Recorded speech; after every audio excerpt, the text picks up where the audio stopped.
Beautiful. Wow, it's beautiful. It's the first renderings of what we're doing.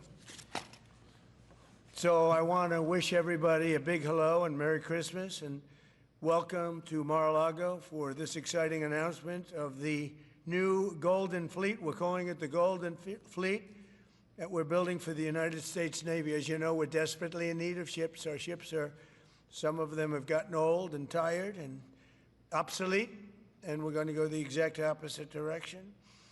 We're delighted to be joined by Secretary of War Pete Hegseth, who's doing a fantastic job, and Secretary of the Navy John Phelan. Marco Rubio is here, who gave a great few words toward the end of last week. He spoke for a couple of hours on what a good job we're doing, which is true. As Commander-in-Chief, it's my great honor to announce that I have approved a plan for the Navy to begin the construction of two brand new, very large, the largest we've ever built, battleships. You know, you used to build the Iowa, the Missouri, the Wisconsin, the Alabama, many others. We had big battleships. These are bigger, but they will have 100 times the, they'll be 100 times the force, the power, and there's never been anything like these ships. These have been under design consideration for a long time, and it started with me in my first term, because I said, why aren't we doing battleships like we used to? And these are the best in the world. They'll be the fastest, the biggest, and by far 100 times more powerful than any battleship ever built. So if you look at the Iowa, the Missouri, Wisconsin, Alabama, and others, but they were similar in size, some a little bit bigger than the others, but if you take the biggest one, it's 100 times more powerful. They're longer by a little bit, but and they're bigger ships, but they hold much more. They use the word lethality. Battleships are the largest, sturdiest, and most heavily armed vessel built specifically for naval combat. While America has built many new warships over the years, they've tended to be smaller and much smaller, and not conducive to where we are and where we're going, and peace through strength.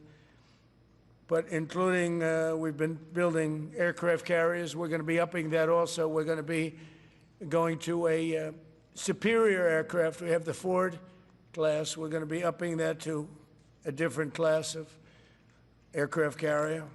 And we haven't built a battleship since 1994. These cutting-edge vessels will be some of the most lethal surface warfare ships. They will be actually the most ever built other than our submarines. We have submarines which will have, in many ways, even more lethality, and we have many of them under construction.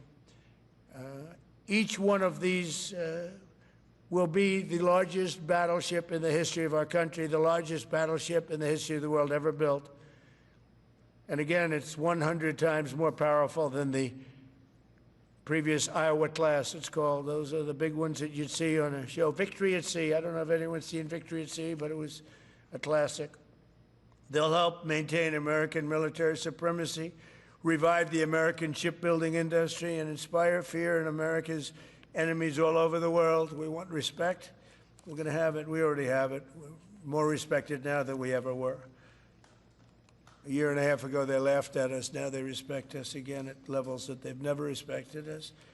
We envision that these two ships, we're talking about 10, but we're going to start with 2, and we're going to quickly morph into 10. And ultimately, we think it's going to be anywhere from 20 to 25 of these.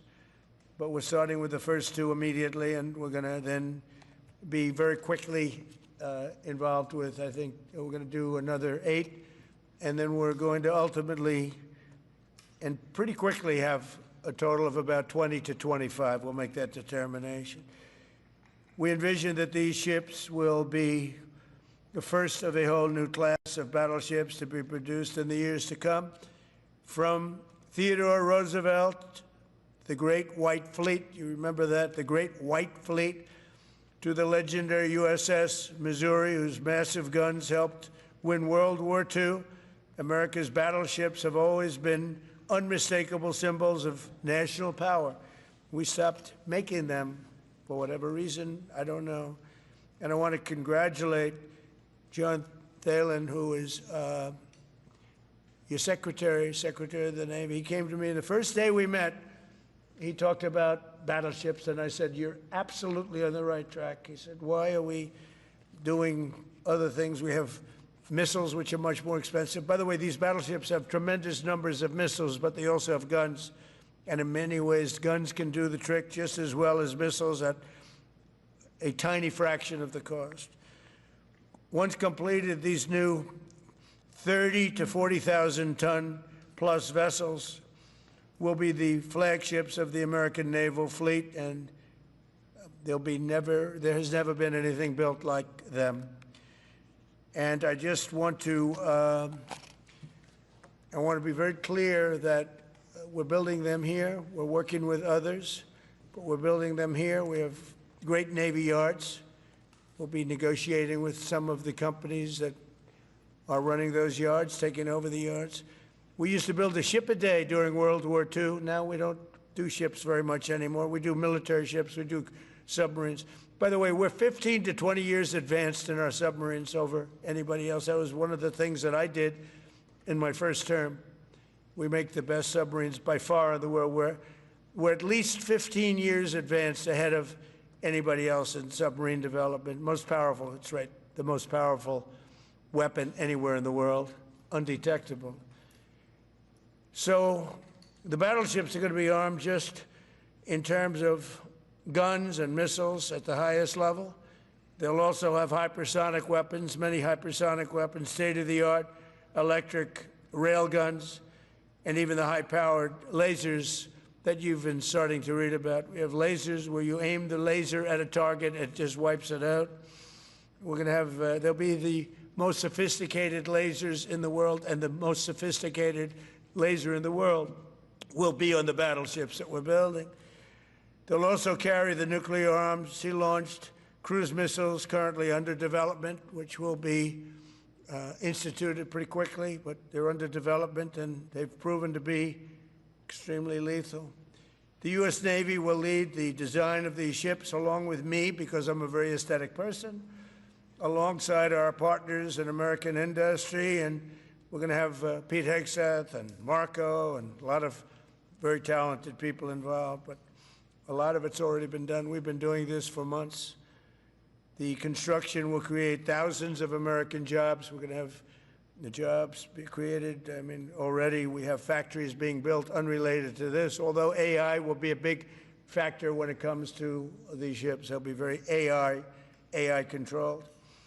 Today's announcement is yet another step in our mission to make the United States Navy stronger than ever before. Again, when you talk about 100 times the power of these massive ships that we had years ago, it's pretty amazing. And next week, I'm going to meet with the defense prime contractors. I'm going to meet with them here, Florida. And we're going to be talking about production schedules because they're too slow. We have many countries, allies, that are wanting to buy. We make the greatest equipment in the world, by far. Nobody's even close, but they don't produce them fast enough. So we're going to be meeting with them to talk about the production schedules. We're going to have strong production schedules. And the only way they're going to be able to do that is to build new plants. Even with the F-35, we have many people want the F-35 fighter jet, and it takes too long to deliver them to allies or to ourselves. It takes too long. The only way they're going to be able to deliver them is if they build new plants. They don't want to build new plants because that's expensive. So we're going to be discussing production schedules. We're going to be discussing CapEx spending. We'll be discussing the pay to executives where they're making $45 and $50 million a year and not being able to build quickly. They're going to make that kind of money. They have to build quickly. Again, we make the best equipment in the world, but they don't make them fast enough. And we're going to be